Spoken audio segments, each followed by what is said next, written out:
Mike and Marcia, good to see you. How are you? Thank you so much for having us. Hello Willoughby, and welcome to another edition of the Willoughby City Update. Today we are at Julia's 1902 at the Willoughby House with owners Marcia and Mike Neundorfer. The Willoughby House is one of our city's most beautifully restored properties. It was recently awarded the honor of Best Adaptive Reuse of a Historic Estate by the Cleveland Restoration Society and AIA Cleveland. Originally commissioned by Julia French Boyce and designed by renowned architect Charles Schweinfurth, Willoughby House was completed in 1902. Mrs. Boyce shared the estate with her daughter Nancy and her husband Albert Van Gorder and their family. Over the years, it has evolved from a private residence to part of Andrews School for Girls and later served as an assisted living facility. In 2022, Marcia and Mike Neundorfer purchased the estate and with a talented team began restoring it into the Inn at Willoughby House and Julia's 1902 restaurant. This transformation honors the estate's rich history while creating a space for our community and visitors to enjoy for years to come. Mike and Marcia, thanks again for having us here today. And we're going to ask a few questions about your journey to get to Julia's 1902 at the Willoughby House. And the first question is, what were the challenges and rewards in undertaking this big project? The first challenge was going home and saying, Marcia, can I gamble our life savings again? And this time I think she said, just don't take my piano. And then the biggest reward is the community. So many people come in here. So supportive. And tell us stories about sled riding out front and trick-or-treating here. We understand that restoring a historic building is a significant investment. Can you describe that in terms of the time and effort to make this happen? There was a lot that we had to find out how it was originally, but other things were obvious, like these arches were filled in with paneling and doors. There were a lot of bathrooms kind of sprinkled around for the care facility. You had to redo the stairs. This was a concrete and steel staircase. We encased that in wood, and there were a lot of fun decisions that brought in the experts, and it was fun.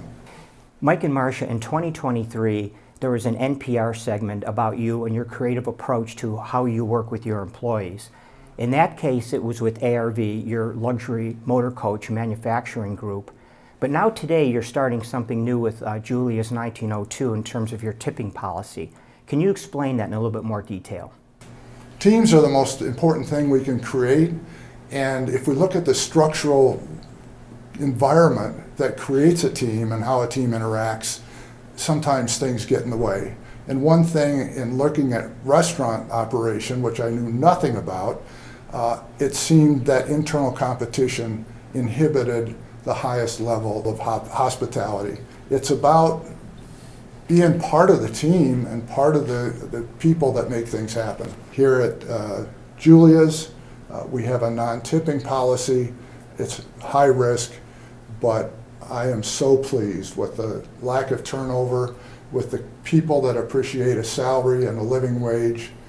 It's just been part of the joy of doing this project. Beyond fine dining, what other experiences do you hope to create here at Julia's 1902 in the Willoughby House that will become a part of our community?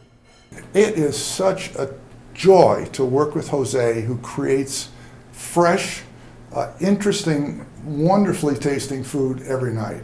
And so we share that with the community. And then beyond that, we feel like we share the facility. Julia's and the Willoughby House Inn, and we have meeting places, we have weddings, we have all kinds of celebrations, anniversaries, birthday parties. Board meetings. When we go around in the evenings and introduce ourselves to people here, everybody has a story. The community, the team, the family, all these communities have come together, and it's a great, it's been very rewarding, very rewarding. We'd like to again thank Marcia and Mike Neundorfer for hosting us today at the Willoughby House and Julia's 1902. And now for a few city updates. The first, yard waste pickup by Republic has started. Pickup is on the same day as your waste collection. Yard waste must be contained in a brown 50-pound craft bag or in a container marked yard waste, and any item more than 4 foot in length must be tied or bundled and not exceed 30 pounds. Also, please remember that all grass clippings should be out of the street and out of the storm sewers. Willoughby is dog friendly, but please remember that dogs must always be on a leash in public spaces. Also, please be sure to keep your pets off other people's property and be sure to pick up after them. The unofficial start to our summer is the Willoughby Farmers Market, which begins on May 3rd. It continues every Saturday from 8 o'clock to 12 o'clock noon through October. We are also excited to announce our summer concert schedule is online. We will host 4 sunset concerts at Osborne Park this year. These are on Wednesday, June 11th, July 9th, July 16th, and August 13th. There will be 9 downtown Willoughby gazebo concerts, and they will be Thursdays beginning on June 19th through August 14th. Please note, the gazebo concerts have a new time this year, 6:30 p.m. to 8:30. We're looking forward to hosting our traditional summertime events, which include Rib Burn-Off in May, Car Cruisin' in June, Arts Fest in July, and Last Stop Willoughby and Chalk Fest in August. Please check our Facebook page and website for the times and dates of these events. A few updates. The first is the Chagrin River Trail will start construction this summer.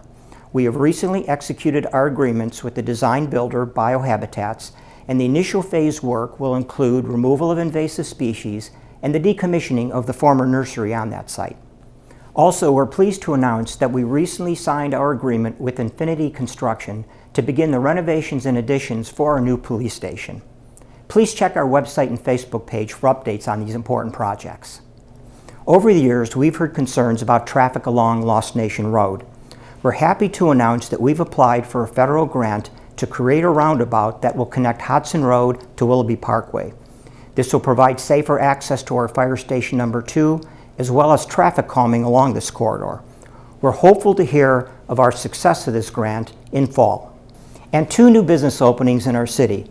The first is Starbucks, located in the former Hardee's along Vine Street, and the second is Dave's Hot Chicken, located in the former Panera store on Euclid Avenue.